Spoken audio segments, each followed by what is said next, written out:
주님과 뜨거운 사랑을 이라고 하는 제목으로 우리 말씀 나누겠습니다.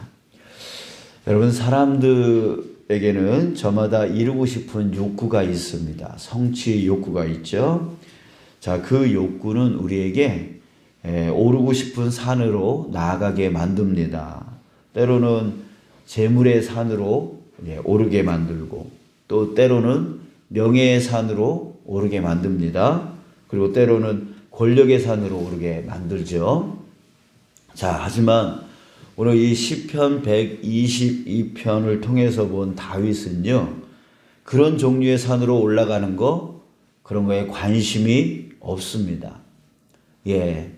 뭐 재물, 명예, 권력, 이런 것들을 얻고 싶은, 그래서 그런 산으로 올라가고 싶은 그런 마음을 전혀 내비치지 않고 있어요. 관심이 없습니다. 자, 어떤 산으로 올라가기를 다윗이 원하고 있는가 보면, 우리 1절 다시 한번 봅시다. 1절 보면, 사람이 내게 말하기를 여호와의 집에 올라가자 할 때에 내가 기뻐하였도다. 자, 여러분, 이스라엘에는 3대 명절이 있습니다. 우리나라에는 추석, 또 설 명절이 있잖아요. 그런 것처럼 이스라엘은 3대, 3가지 큰 명절이 있는데요. 이 명절 때만 되면 원근각처에 있는 이스라엘뿐만이 아니라 해외에 나가 있는 그런 유대인들까지도 다 성전으로 모이게 되어집니다. 그래서 모여서 예배를 드리죠. 자, 그래서 오늘 본문은 그 명절의 때를 말해주고 있는데요. 누군가가 다윗에게 여호와의 집에, 그러니까 성전에 올라가자라고 했던 것 같아요. 자, 그랬을 때 다윗은 하나님의 집으로 올라가는 것, 그것을 너무나 기뻐했다라고 하는 것이죠. 자, 그러니까 지금 다윗의 마음은 권력이니 명예니 재물이니 이런 것을 얻으려고 올라가는 그런 기쁨보다 정말 여호와의 집에 올라가는 것, 이것이 다윗에게는 최대의 기쁨이었다라고 하는 거예요. 자, 이는 다윗이 하나님을 얼마나 사모했는가, 이것을 우리가 알 수가 있습니다. 다윗은 그 어떤 것보다 하나님께 예배하는 것, 하나님 앞에 나아가서 예배하는 것을 가장 기뻐했던 사람이에요. 다윗의 이 하나님의 사랑은 성경 곳곳에서 우리는 찾아볼 수가 있습니다.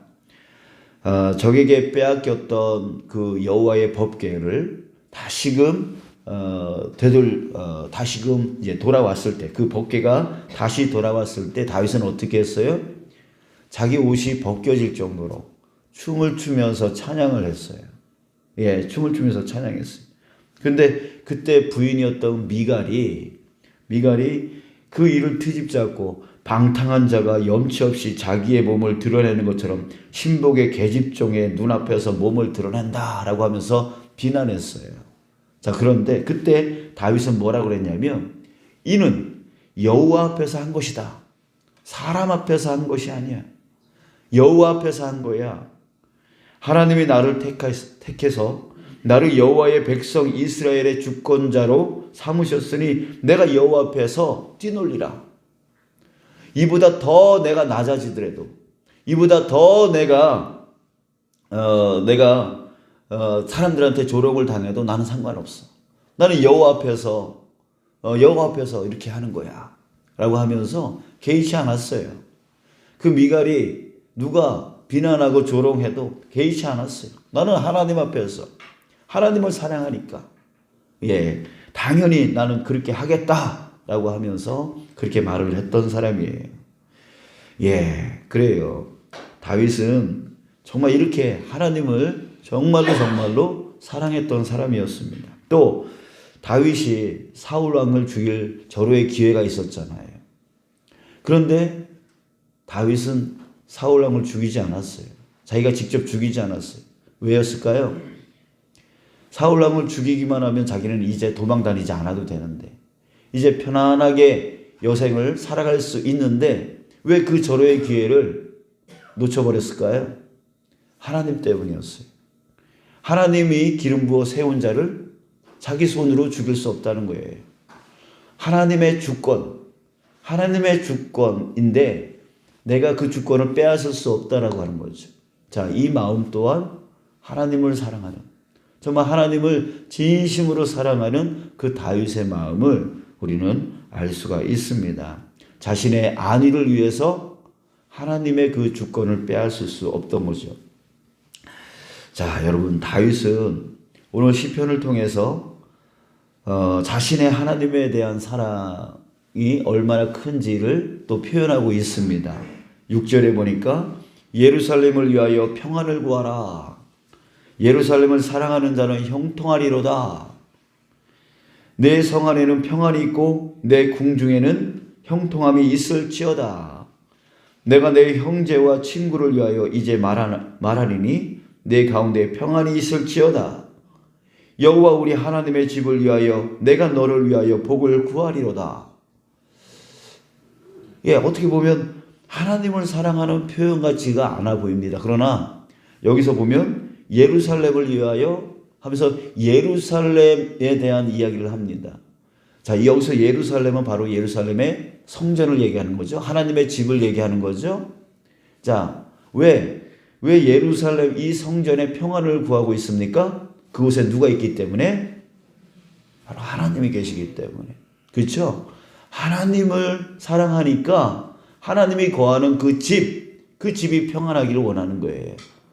그 집을 사랑하는 자는 복이 있다라고 말하고 있는 거예요.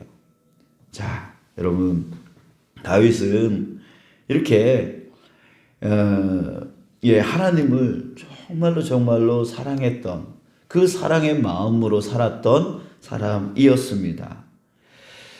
자, 다윗은 왜 이렇게 하나님을 사랑했던 것일까요? 어떻게 이렇게 하나님을 향한 그 사랑의 마음을 가질 수 있었을까요? 여러분, 다윗이 미갈에게 했던 그 말을 우리 다시 한번 기억해 봤으면 좋겠어요. 원문은 이렇게 되어집니다. 사무엘하 6장 21절 말씀인데, 다윗이 미갈에게 이르되 이는 여호와 앞에서 한 것이니라. 그가 내 아버지와 그의 온 집을 버리시고 나를 택하사 나를 여호와의 백성 이스라엘의 주권자로 삼으셨으니 내가 여호와 앞에서 뛰놀리라. 자, 여러분, 다윗은 어떤 자였냐면 8형제 중에 막내였어요. 그리고 막내 자식이었음에도 불구하고 가장 천대를 받았던 사람이었어요. 그런데 그 천대받았던 그 다윗을 하나님이 택하여 주셔서 그 이스라엘의 가장 높은 자리로 인도해 주셨다는 거죠. 세워주셨다는 거죠. 다윗은요, 그 은혜가 너무나 컸어요.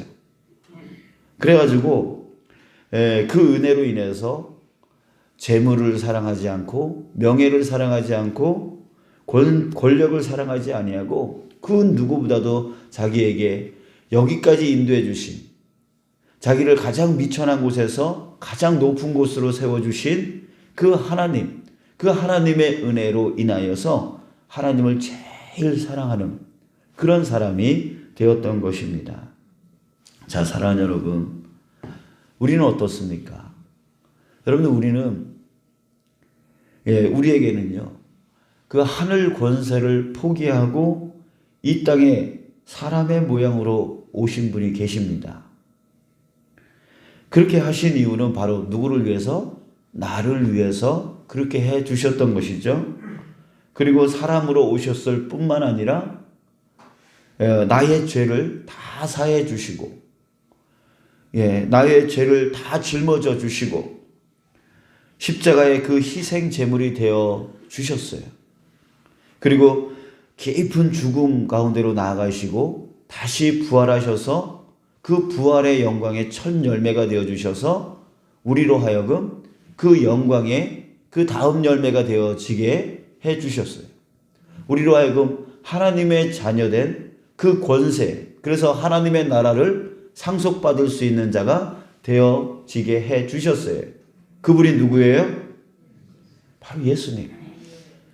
그 예수님이 우리로 하여금 죽을 수밖에 없는, 죄로 인하여 죽을 수밖에 없는, 지옥으로 갈 수밖에 없는, 정말 이렇게 미천한 우리를 하나님의 자녀라고 하는 가장 높은 자리로, 가장 영광된 자리로, 가장 복된 자리로 이끌어 주신 그 분이 바로 예수님이에요.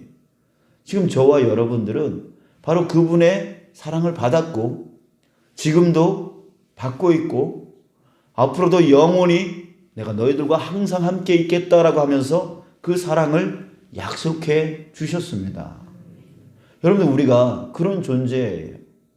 예수님으로 인하여, 이 땅 가운데 오신 그 하나님으로 인하여 우리는 그 큰 사랑, 그 큰 은혜를 받은 자예요. 여러분들, 이것을 우리 다윗과 함께 다윗과 비교를 해볼까요? 다윗이 받은 그 하나님의 사랑과 우리가 받은 하나님의 사랑을 비교해 본다면 여러분들, 어느 사랑이 더 클까요? 예?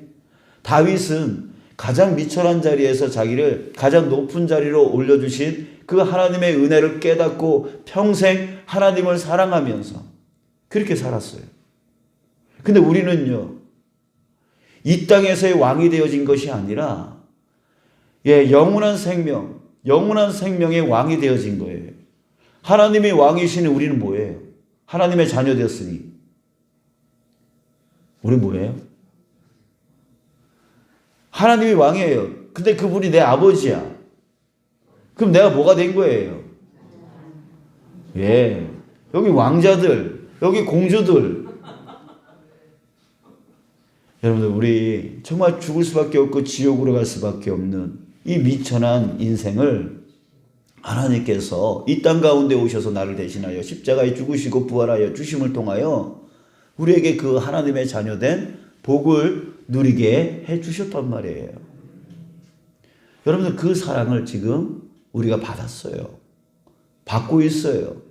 그리고 앞으로 정말 그 사랑, 그 큰 사랑을 영원히 받게 되어질 사람이 되었어요. 여러분들, 간절히 바랍니다. 저와 여러분들이 오늘 그 사랑을 깨닫기를 소원합니다. 깊이 깊이 깨닫기를 소원합니다. 매일매일 깨닫기를 소원합니다.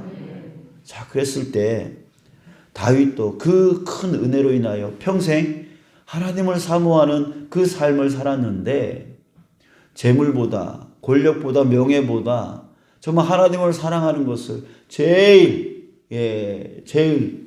우선순위로 두면서 살았는데, 여러분들, 우리도 그 하나님의 그 깊은 사랑, 나를 향한 그 깊은 사랑을 깨닫고 우리도 하나님을 사모하며 나가는 자, 평생 하나님만 사모하며 살아가는 자 되어지기를 주님의 이름으로 축복합니다. 바로 나를 위하여 구원으로 인도해 주신 그 예수 그리스도를 정말 평생 영원히 사랑하며 사랑하는 자, 그런 자가 되어지기를 축복합니다. 예수님을 사랑할 때 어떤 일이 일어날까요? 예수님을 진심으로 사랑하는 자는요, 예수님이 사랑하는 그 모든 것을 사랑하게 되어 있습니다. 예수님이 교회를 사랑하십니다. 그랬을 때 우리가 예수님을 사랑하는 우리도 그 교회를 사랑할 수밖에 없어요. 교회를 사랑할 수밖에. 그래서 교회를 위해서 자기 몸을 들여 헌신할 수밖에 없는 거예요. 또한 예수님이 사랑하시는 그 성도들을, 그 형제 자매들을 나도 사랑할 수밖에 없는 거죠. 그래서 정말 힘든 형제들 없나, 어려운 자매들 없나, 우리 성도 안에 계속 관심을 가지면서 사랑하게 되어 있는 거예요. 예수님이 사랑하는 그 영혼을 나도 사랑할 수밖에 없게 되어지는 것이죠. 아멘. 그래요.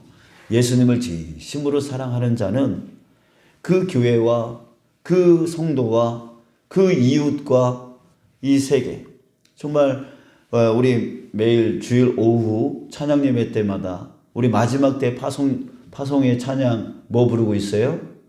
세상 모든 민족이 구원을 얻기까지 쉬지 않으시는 하나님. 우리 주님은요, 저 세상 사람들 다 사랑해요. 사랑해요. 그랬을 때 정말 주님을 사랑하는 자는 우리의 이웃을 사랑하지 않을 수가 없는 거죠.